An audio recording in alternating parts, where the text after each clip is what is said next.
राधे राधे बंधु, आज हम श्रवण करेंगे श्रीमद् भगवद गीता जी के 15वें अध्याय का महात्म। ये महात्म भोलेनाथ माता पार्वती को बता रहे हैं। अब गीता के 15वें अध्याय का महात्म सुनो। गौड़ देश में कृपाण नाम एक राजा रहते थे, जिनकी तलवार की धार से युद्ध में देवता भी परास्त हो जाते थे। उनका बुद्धिमान सेनापति शस्त्र और शास्त्र की कलाओं का भंडार था। उसका नाम था सरव मेरुदंड। उसकी भुजाओं में प्रचंड बल था। उस समय उस पापी ने राजकुमारों सहित महाराजा का वध करके स्वयं ही राज्य करने का विचार किया। इस निश्चय के कुछ दिनों बाद वह हैजे का शिकार होकर मर गया। थोड़े समय में वह पापात्मा अपने पूर्व कर्म के कारण सिंधु देश में एक तेजस्वी घोड़ा हुआ। उसका पेट सटा हुआ था। घोड़े के लक्षणों का ठीक ठाक ज्ञान रखने वाले किसी वैश्य पुत्र ने बहुत सा मूल्य देकर उस घोड़े को खरीद लिया और यत्न के साथ उसे राजधानी तक ले आया। वैश्य कुमार ने वह अश्व राजा को देने को लाया था। यद्यपि राजा उस वैश्य कुमार से परिचित थे, तथापि द्वारपाल ने जाकर उसके आगमन की सूचना दी। राजा ने पूछा कि किस लिए आए हो। तब उसने स्पष्ट शब्दों में उत्तर दिया, देव, सिंधु देश में एक उत्तम लक्षणों से संपन्न अश्व था, जिसे तीनों लोगों का एक रत्न समझकर मैंने बहुत सा धन देकर खरीद लिया है। राजा ने आज्ञा दी, उस अश्व को यहाँ ले आओ।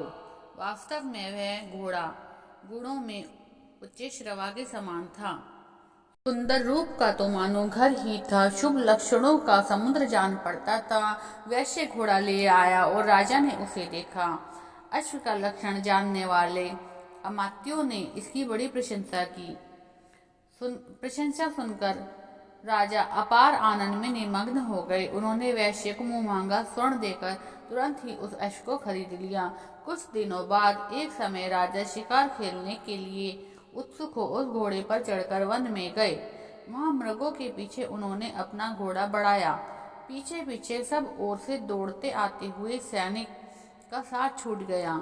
वे हिरण द्वारा आकृष्ट होकर बहुत दूर चले गए। प्यास ने उन्हें व्याकुल कर दिया। तब वे घोड़े से उतरकर जल की खोज करने लगे। घोड़े को तो उन्होंने वृक्ष के तने से बांध दिया और स्वयं एक चट्टान पर चढ़ने लगे।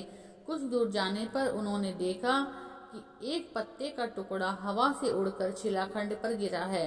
उसमें गीता के 15वें अध्याय का आधा श्लोक लिखा हुआ था। राजा ने उसे पढ़ा। उनके मुख से गीता के अक्षर सुनकर घोड़ा तुरंत गिर पड़ा और अश्व शरीर को छोड़कर तुरंत ही दिव्य विमान पर बैठकर वह स्वर्गलोक को चला गया। तत्पश्चात राजा ने पहाड़ पर चढ़कर एक उत्तम आश्रम देखा, जहाँ नागकेशर, केले, आम और नारियल के वृक्ष लहरा रहे थे। आश्रम के भीतर एक ब्राह्मण बैठे हुए थे, जो संसार की वासनाओं से मुक्त थे। राजा ने उन्हें प्रणाम करके बड़े भक्तिभाव से पूछा, हे ब्राह्मण, मेरा अश्व अभी अभी स्वर्ग को चला गया है, इसका क्या कारण है?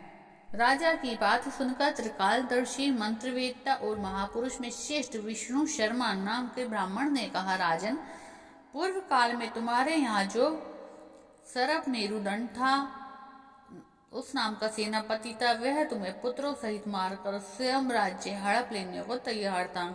इसी बीच हैजे का शिकार होने से वह मृत्यु को प्राप्त हो गया। उसके बाद वही पाप से घोड़ा हुआ था। यहाँ कहीं गीता के 15वें अध्याय का आधा श्लोक लिखा मिल गया था। उसे तुमने ही बाचा, मतलब तुमने ही पढ़ा। उसी को तुम्हारे मुख से सुनकर वह स्वर्ग को प्राप्त हुआ। थोड़ी देर पश्चात राजा के पार्श्ववर्ती सैनिक उन्हें ढूंढते हुए वहां आ पहुंचे। उन सब के साथ ब्राह्मण को प्रणाम करके राजा प्रसन्नता पूर्वक वहां से चले गए और गीता के 15वें अध्याय के श्लोकाक्षरों से अंकित उस पत्र को बाँच बाँच कर प्रसन्न होने लगे। उनके नेत्र हर्ष से खिल उठे।